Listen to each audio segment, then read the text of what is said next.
آپ بتائیں آپ نے جو 12 ربیع الاول عید میلاد النبی کا کیک لیا ہے یہ کہاں سے لیا ہے؟ یہ کرسمس کا کیک کس جگہ پر کاٹا جاتا تھا اور یہ آپ نے کہاں سے مستعار لیا ہے؟ کہ آپ کس طرح کے مدرس ہیں اور آپ کس طرح کے عالم ہیں کہ آپ کو یہ بھی نہیں پتا کہ اگر کسی کو پاک کہہ دیا جائے تو دوسرے کی کیا پلیدی لازم آ جاتی ہے؟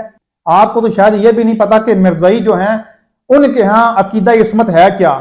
آپ کو شاید یہ بھی نہیں پتا کہ آپ کے اپنے ہاں عقیدہ عصمت کیا ہے؟ آپ معصوم کی تعریف تو ذرا کریں۔ میں حیران ہوں، ایک مرتبہ میں کلپ سن رہا تھا علامہ اویسی صاحب کا۔ دیکھو آج آپ کی قوم کدھر جا رہی ہے؟ قوم آپ کی جا رہی ہے عید غدیر کی طرف۔ قوم کدھر جا رہی ہے آپ کی؟ پوچھو پیچھے اہل سنت کو دیکھو نا، عید غدیر سنیوں میں ہوئی ہے کبھی؟ سنیوں میں کبھی چیلم ہوا ہے؟ اہل بیت کا یا امام حسین کا کبھی؟ میں اہل سنت کی بات کر رہا ہوں، مجھے کسی جگہ سے غرض نہیں، کوئی کیا کرتا ہے جو مرضی کرے، میں بات اہل سنت کی کروں گا۔ وہ یہ فرما رہے تھے کہ یہ جو عید غدیر ہے، اگرچہ ہم عید غدیر منانے کے حق میں نہیں ہیں، مگر جو مناتے ہیں ان کو منع کیوں کرتے ہیں؟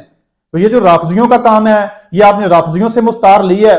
حضور والا آپ سے ایک سوال ہے، جو عید غدیر تو رافضیوں سے لے لی، آپ بتائیں آپ نے جو 12 ربیع الاول عید میلاد النبی کا کیک لیا ہے یہ کہاں سے لیا ہے؟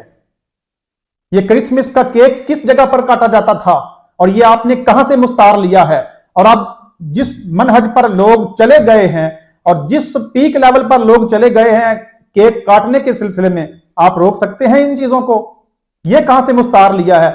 یہ کہنا کہ یہ چیز یہ فلاں کی ٹریڈیشن ہے یا یہ فلاں کی روایت ہے، ہم کیوں لے رہے ہیں؟ حضور والا پہلے تامل سے غور و فکر کیا کریں، کیا اس میں کوئی خرابی تو نہیں ہے، کوئی حرج تو نہیں ہے، کوئی شرعی ممانعت تو نہیں ہے؟ اگر اس میں شرعی ممانعت نہیں ہے، کوئی خرابی نہیں ہے، کوئی اخلاقی پستی نہیں ہے، تو اگر وہ اس اپنی وہاں سے وہ چیز اٹھاتا ہے اور اس کو اپنے مسلک میں اس کا اجرا کرتا ہے تو اس میں حرج والی کیا بات ہے؟ پھر دوسری بات آپ نے کہا جی وہ جو کہتے ہیں کہ پاکوں کا ذکر کرنا، جو ہم پاکوں کا ذکر کرنے جا رہے ہیں یا پاکوں کا ذکر کرتے ہیں تو الیاذ باللہ کیا ابو بکر صدیق پاک نہیں ہے؟ کیا عمر پاک نہیں ہے؟ کیا عثمان پاک نہیں ہے؟ یہ تو لفظ غیر محتاط ہے بقول آپ کے۔ لفظ سو یہی ہے نا، محرم میں اہل بیت کا ذکر نہیں ہونا چاہیے، روافض یہ کہتے ہیں جی محرم میں بس پاکوں کا ذکر ہو، تو باقی پلیتن۔ عجیب منطق ہے تیری، جس ذات نے اہل بیت کو پاک کیا اسی ذات نے صحابہ کو پاک کیا۔ بات یہ ہے محرم میں بس پاکوں کا ذکر ہونا چاہیے، یہ لفظ ذرا تھوڑا سا غیر محتاط ہے کہ اس کا مطلب معاذ اللہ جو دوسرے صحابہ حضرت ابوبکر صدیق ہیں یا حضرت عمر فاروق ہیں یا کوئی اور صحابی ہے پاکوں میں شامل نہیں، پہلے تو یہ جملہ ہی غلط ہے۔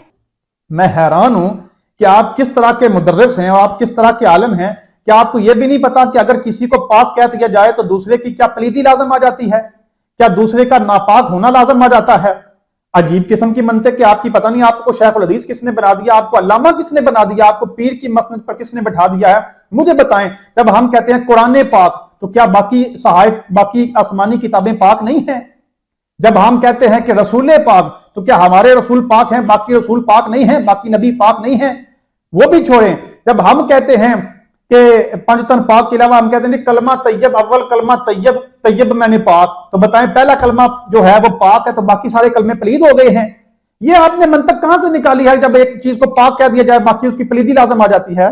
پھر آپ نے کہا جی 14 معصوم کا لفظ یہ جو استعمال کرے یا جو اس کا عقیدہ رکھے وہ کافر ہو جاتا ہے، وہ تو مرزائیوں سے بھی زیادہ کافر ہے۔ آج بھی دعا میں تم 14 معصوم کہو، دعا میں آج 14 معصوم، یہ معصوم کا 14 کا لفظ دینا کفر ہے۔ حضور کے بعد جس طرح آخری نبی کوئی نہیں، اس طرح آخری معصوم بھی کوئی نہیں۔ حضور آخری نبی ہے اور آخری معصوم ہے۔ حضور کے بعد جو معصوم کا سسٹم کوئی بھی مانتا ہے وہ مرزائی سے بھی بتا ہے، مرزائی تو ایک مانتا ہے۔ آپ کو تو شاید یہ بھی نہیں پتا کہ مرزائی جو ہیں ان کے ہاں عقیدہ عصمت ہے کیا؟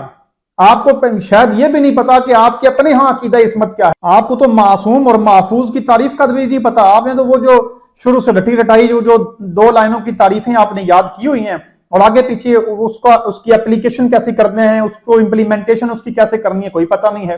آپ سے سوال کرتا ہوں میں، یہ بتائیے کہ نبی معصوم ہوتے ہیں، ٹھیک ہے مان لیا، نبیوں کے علاوہ کوئی معصوم نہیں ہوتا، جی مان لیا۔ معصوم کا مطلب کیا ہے؟ جو گناہ کر نہیں سکتا وہ معصوم ہے، اور جس میں گناہ کرنے کی طاقت ہوتی ہے مگر نہیں کرتا وہ محفوظ ہے۔ سادے لفظوں میں بیان کر رہا ہوں نا۔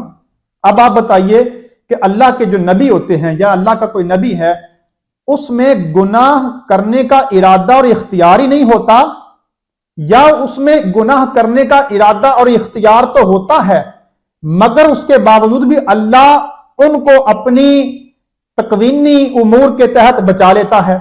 اگر ارادہ اور اختیار نبی میں نہیں ہوتا تو پھر مجھے یہ بتائیے کہ پھر ان کو اس سے بچنے کا اجر و ثواب کیسا، اور پھر یہ نبوت کا خاصہ کیسا؟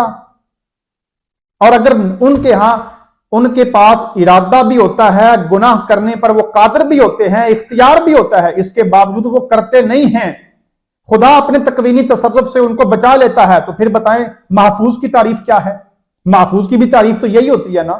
تو مجھے پھر اس کی ونڈ کر کے بتائیں کہ معصوم اور محفوظ میں حقیقی فرق کیا ہے؟